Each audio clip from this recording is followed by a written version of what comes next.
Filipino നാടോടി കഥകളിലെ ഒരു ഭീകരജീവിയാണ് മാനാനങ്കാൾ. മാനാനങ്കാളിനെ കുറിച്ച് ഒരുപാട് കഥകൾ പ്രചാരത്തിലുണ്ട്. സ്വന്തം ശരീരത്തെ രണ്ടായി മുറിച്ചു മാറ്റി വവ്വാലുകളെ പോലെയുള്ള ചിറകുകളുമായി പറന്നു നടന്ന് വേട്ടയാടുന്ന ഈ ഭീകര സത്വത്തിന്റെ അസ്തിത്വത്തെ വിശ്വസിക്കുന്നവരുമുണ്ട്. മാനാനങ്കാളിനെ കുറിച്ച് ഒരു അതിപ്രസിദ്ധമായ ഒരു കഥയുണ്ട്. ആ കഥയെ പറ്റി അറിയാനായി welcome back to my channel mystery busters.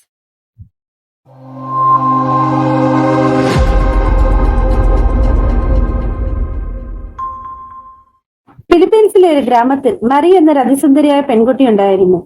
അവളുടെ സൗന്ദര്യത്തിൽ ആകൃഷ്ടരായ പലരും അവളോട് പ്രണയാഭ്യർത്ഥന നടത്തിയെങ്കിലും അവൾ ആരെ ഇഷ്ടപ്പെട്ടില്ല. അങ്ങനെയിരിക്കെ ആ ഗ്രാമത്തിൽ വ്യാപാരത്തിനായി വന്ന അതിസുന്ദരനായ ഒരു ചെറുപ്പക്കാരനുമായി അവൾ സ്നേഹത്തിലാവുകയും അവന് വിവാഹം കഴിക്കുകയും ചെയ്തു. അങ്ങനെ ദിവസങ്ങൾ കടന്നുപോയി.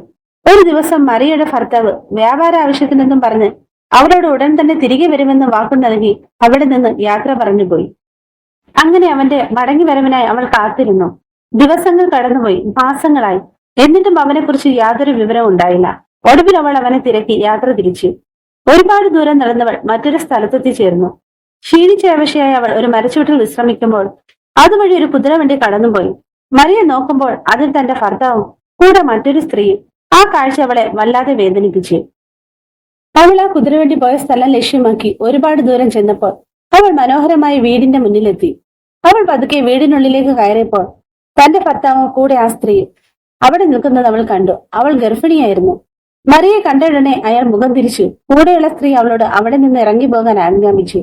പക്ഷെ മറിയ തന്നെ ഉപേക്ഷിക്കരുതെന്ന് അയാളുടെ കാൽക്കൽ വീണപേക്ഷിച്ചു. എന്നാൽ അവർ അവളെ നിഷ്കരണം ആ വീട്ടിൽ നിന്നും പുറത്താക്കി. അവൾ പൊട്ടിക്കരഞ്ഞുകൊണ്ട് ആ വീട്ടിൽ നിന്ന് ഇറങ്ങി നടന്നു. തന്റെ ജീവിതം അവസാനിപ്പിക്കണമെന്ന ചിന്തയിൽ അവൾ നടന്നുകൊണ്ടേയിരുന്നു. അവൾ നടന്ന് എവിടെ എത്തിയെന്ന് പോലും അറിയാതെ നിന്നു. ചുറ്റിനും നോക്കുമ്പോൾ അതിനിഗൂഢമായൊരു കാടായിരുന്നു അത്. പെട്ടെന്ന് അവളുടെ വിഷമമെല്ലാം ദേഷ്യത്തിൽ പരിണമിച്ചു. അവളിലെ നന്മയെല്ലാം വഞ്ചി വരളാൻ തുടങ്ങി. അവൾ തന്നെ ശപിക്കാൻ ആരംഭിച്ചു. ഒടുവിൽ അവളുടെ ശാപവശസ്സുകൾ അവളെ ഒരു പൈശാചിക സത്വമാക്കി മാറ്റി. രാത്രിയുടെ നിഴലുകൾ കാടിനുള്ളിൽ വീഴാൻ തുടങ്ങി. പെട്ടെന്ന് അവൾ മുകളിലേക്ക് നോക്കി അലറി വിളിച്ചു. ആ സമയത്ത് അവളുടെ ശരീരം രണ്ടായി വേർപെട്ടു. അവളുടെ കൈകൾ വലിയ ചിറകുകളായി മാറി. അവൾ തന്റെ താഴത്തെ ശരീരം സുരക്ഷിതമായി കാടിനുള്ളിൽ ഉപേക്ഷിച്ച് തന്റെ ഉടലുമായി അവിടെ നിന്നും പറന്നുയർന്നു. അവൾ തന്നെ വഞ്ചിച്ച ഭർത്താവിന്റെ വീട് ലക്ഷ്യമാക്കി പറന്നു. അവിടെ എത്തിയപ്പോൾ അവന്റെ കാമുകിയായ സ്ത്രീ നല്ല ഉറക്കത്തിലായിരുന്നു. അവൾ സാവധാനം തന്റെ നീളമുള്ള നാവുകൾ നീട്ടി ഉറങ്ങിക്കിടന്ന ആ സ്ത്രീയുടെ വയറ് തുരന്നു അതിനുള്ള ഗർഭസ്ഥ ശിശുവിനെ തന്റെ നാവാൽ ചുറ്റിയെടുത്ത് അവളുടെ ആഹാരമാക്കി. അവൾ അടുത്ത ഇരയെ തേടി പറന്നുപോയി. എന്നാൽ അപ്പോഴേക്കും പ്രഭാതമാകാറായിരുന്നു. അവൾക്ക് തന്റെ ശക്തി ക്ഷയിക്കുന്നത് പോലെ തോന്നി. ഉടൻ തന്നെ അവൾ കാടിനുള്ളിലെ തന്റെ പകുതി ശരീരത്തിൽ വന്നു ചേർന്നു. വീണ്ടും പഴയതുപോലെ മനുഷ്യരൂപത്തിലായി. ഈ സമയത്ത് മരിയയുടെ ഭർത്താവ് സ്വന്തം കാമുകിയുടെ മൃതദേഹം കണ്ട് നിലവിളിച്ചു. അവൾക്കും തന്റെ കുഞ്ഞിനും എന്താണ് സംഭവിച്ചെന്ന് അയാൾക്ക് മനസ്സിലാക്കാൻ കഴിഞ്ഞില്ല. അവരുടെ മരണാനന്തര ചടങ്ങുകൾ നടന്ന് വിഷമിച്ചിരിക്കുന്ന അയാളുടെ അടുത്തേക്ക് മരിയ വന്നു. അയാളെ സമാധാനിപ്പിക്കാൻ ശ്രമിച്ചു.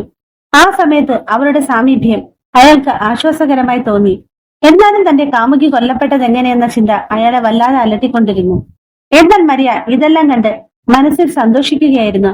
തനിക്ക് നഷ്ടപ്പെട്ടെന്ന് കരുതിയ ജീവിതം തിരിച്ചു കിട്ടിയെന്നവൾ കരുതി. പക്ഷേ അവളുടെ ചിന്തകളെല്ലാം അസ്ഥാനത്തായിരുന്നു. അവൾക്ക് ആഹാരം കഴിക്കാൻ പറ്റാതെയായി.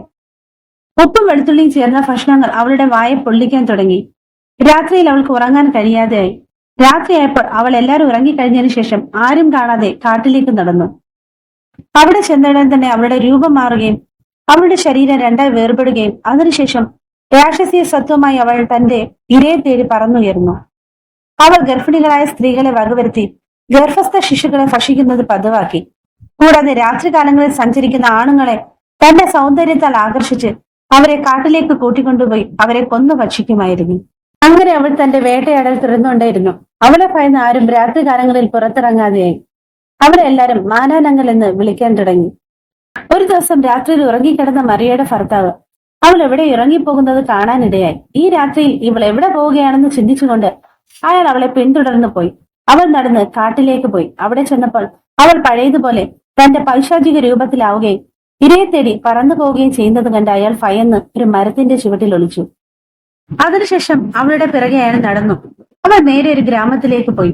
പെട്ടെന്ന് അവിടെ നിന്നൊരു സ്ത്രീയുടെ കരച്ചിൽ കേട്ട് അവൻ നോക്കുമ്പോൾ അവൾ ഒരു ഗർഭസ്ഥ ശിശുവിനെ ഭക്ഷിക്കുന്നത് കണ്ടു. ഇത് കണ്ട് അയാൾ വല്ലാതെ ഭയന്നു. അപ്പോൾ അവനൊരു കാര്യം മനസ്സിലായി. തന്റെ ഗർഭിണിയായ കാമുകിയുടെ മരണത്തിന് കാരണം മറിയയാണെന്ന സത്യം.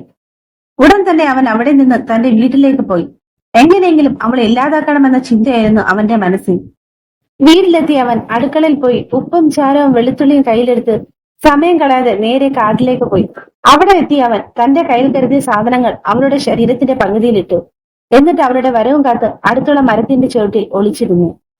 പ്രഭാതമാകാറായപ്പോൾ അവൾ ക്ഷീണിതയായി തന്റെ പകുതി ശരീരത്തിനടുത്തേക്ക് വന്നു. എന്നാൽ അവൾക്ക് ആ ശരീരത്തോട് ചേരാൻ കഴിഞ്ഞില്ല. അവളുടെ ശരീരം പുകയാൻ തുടങ്ങി.